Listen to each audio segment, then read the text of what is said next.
कैसे वेद व्यासी का प्रादुर्भाव हुआ, फिर कैसे उन्होंने भागवत कथा वर्णन की, कथा लिखी, कैसे सुखदेव जी ने आकर के उस कथा को अध्ययन किया और फिर कैसे परीक्षित की मुक्ति हुई। ये प्रश्न शौनकादिक ऋषियों ने सूत जी महाराज से किया। तो सूत जी महाराज ने कहा कि भगवान श्रीमन नारायण के पुत्र हैं कौन? बोले ब्रह्मा जी। और ब्रह्मा जी के पुत्र हैं वशिष्ठ जी, और वशिष्ठ जी के पुत्र हैं शक्ति ऋषि, और शक्ति ऋषि के पुत्र हैं पराशर जी, और पराशर जी के पुत्र हैं वेद व्यास जी। वेद व्यास जी का प्रादुर्भाव हुआ, भगवान के 17वें अवतार थे। तो उनके रोम रोम से आवाज आने लगी कि कुछ करो, कुछ करो, कुछ करो, कुछ करो। ऋग्वेद की रचना की वेद व्यास जी महाराज ने। पहले सृष्टि में कुछ नहीं था, ऋग्वेद की रचना की। 4 जो वेद होते हैं ना, नाम सुने होंगे, ऋग्वेद, यजुर्वेद, सामवेद, अथर्ववेद। सबसे पहले ऋग्वेद की रचना की वेद व्यास जी ने। ऋग्वेद के आधार पर वेदत्रयी बनाई, वेदों के आधार पर शास्त्रों की रचना की, 6 शास्त्र बनाए। वेद और शास्त्रों के आधार पर उपनिषदों की रचना की, और इसके बाद पुराणों की रचना की। 17 पुराण रच दिए। देवऋषि नारद ने आकर के उपदेश दिया। मन दुखी था वेद व्यास जी का, व्याकुल बैठे थे। इतना संग्रह कर दिया, 4 वेद, 6 शास्त्र, उपनिषद, भक्ति के 100 उपनिषद हैं, 17 पुराण, फिर भी आप एकदम दुखी बैठे हैं, क्या बात है? बोले परितुष्यति शारीर आत्मा मानस एवहि। वेद व्यास जी ने कहा, मैं भी यही निवेदन करना चाहता हूं देवऋषि।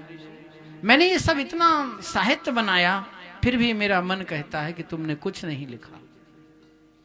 और करने के बाद यदि मन खुश नहीं हुआ ना, ध्यान रखना, तो वो काम बेकार है।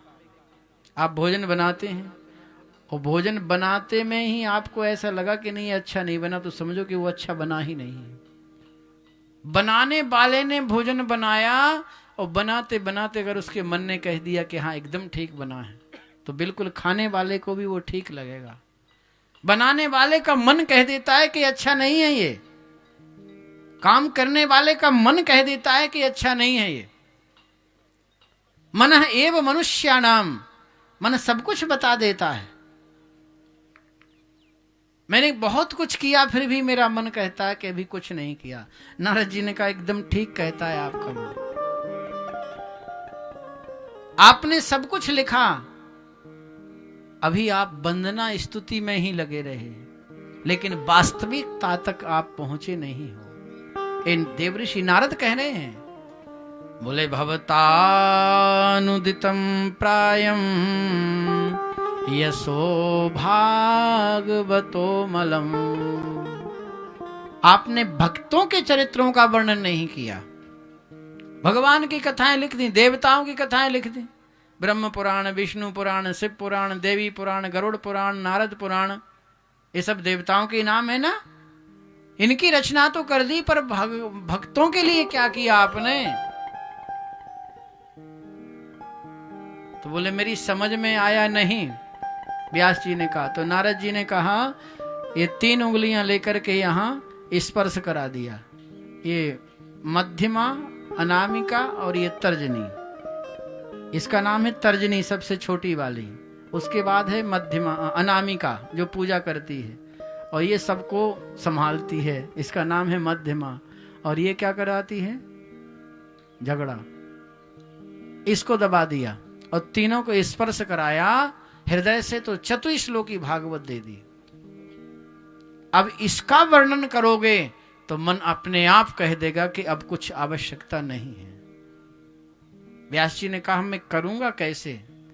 नारद जी ने कहा, देखो व्यास जी, मैं पूर्व जन्म में एक दासी का बेटा था। मेरी मां नौकरानी का काम करती थी।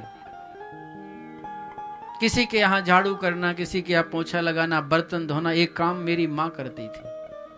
क्योंकि मैं जब पैदा हुआ था, ऐसे नक्षत्र में पैदा हुआ था कि मेरे रोने की आवाज मेरे पिता ने सुनी और वो समाप्त हो गया, मर गया। मां बेचारी क्या करती, उसने मेहनत मजदूरी करके मेरा पालन पोषण किया। मैं थोड़ा बड़ा हो गया, मां के साथ मैं भी उसका हाथ बटाने लगा काम में। मां मेहनत मजदूरी करती। वेद व्यास जी एक दिन हमारे नगर में कोई महात्मा आ गए,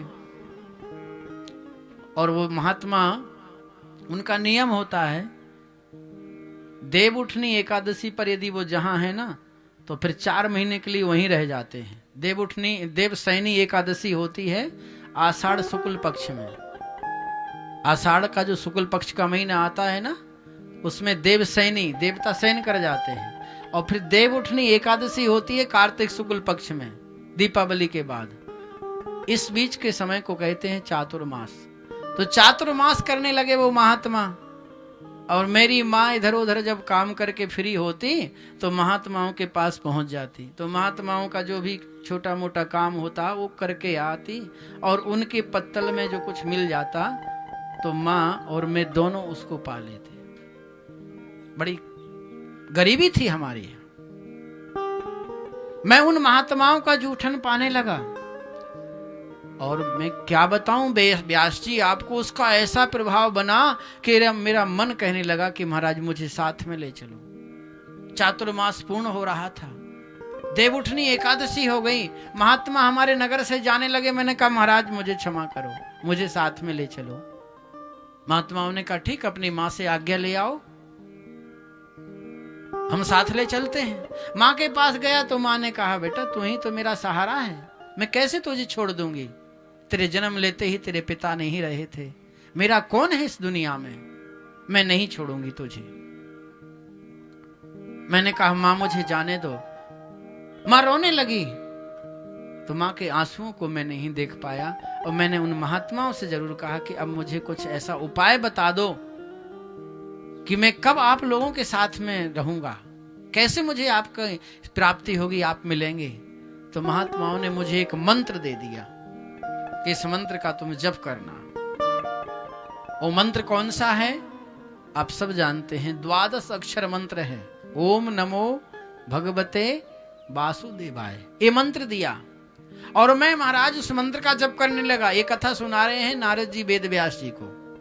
मंत्र जपने लगा मैं, उस मंत्र के जपने का ऐसा प्रभाव हुआ कि मुझे साक्षात्कार भगवान के दर्शन होने लगे, साक्षात्कार होने लगा मुझे भगवान का। मैंने कहा भगवान मुझे अपनी शरण में ले लो। अब मैं भजन करता तो वो माता जी परेशान हो जाती, एक ही तो मेरा बेटा है और भजन करके कहीं महात्मा ना बन जाए, तो भजन में कोई ना कोई विघ्न पैदा करने लगती वो। मैं माला लेकर के बैठता और वो आ जाती, ये काम करके ला, ये काम करके ला, वहां जा, उससे बात कर। तो मैंने भगवान के हाथ जोड़ के, हे भगवान ये माता जी मर जाए, भजन ही नहीं करने देती। और एक दिन भगवान ने मेरी बात को सुन लिया। मेरी मां गाय दुहने के लिए जा रही थी, एकदा निर्गतां गेहात् दुहन्तीं निशिगां पथि सर्पो दशत्पदा स्पृष्टाः कृपणां कालचोदिताः। एक दिन मेरी मां गाय दुहने को जा रही थी, उसके पैर में किसी सर्प ने स्पर्श कर लिया, सर्पो दशत, सर्प ने डस लिया मां को। मां गिर गई, उसके मुख से झाग आ गया और तड़फने लगी। मैं पास में गया, देखा तड़पते तड़पते मेरी वो मां समाप्त हो गई। मैं बहुत रोया। जीवन में सब कुछ मिल जाएगा लेकिन माता पिता नहीं मिलते हैं। मैंने मां की अंत्येष्टि की, रोते रोते, मेरा कौन है इस बस्ती में, जन्म पिता ने दिया, पिता भी चले गए, मां भी चली गई।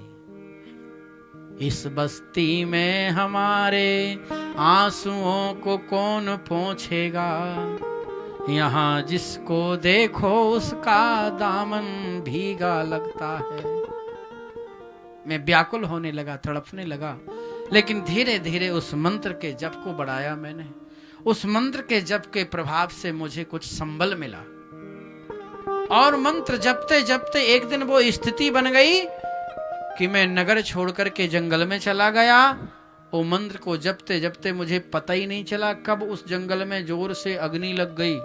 ऐसे बांसों का जंगल था, आपस में घर्षण हुआ, अग्नि पैदा हो गई और मैं जल करके भस्म हो गया। अब फिर मुझे कुछ मालूम नहीं, पर इतना जरूर मालूम है कि मैं दासी का पुत्र आज मंत्र के प्रभाव से देव ऋषि नारद बन गया, ब्रह्मा जी की गोद से पैदा हो गया मैं। और जब मैं दासी पुत्र से देव ऋषि नारद बन सकता हूं, तो आप 3-4 श्लोकों के आधार पर भागवत जी की रचना क्यों नहीं कर सकते। वेद व्यास जी ने कहा जरूर।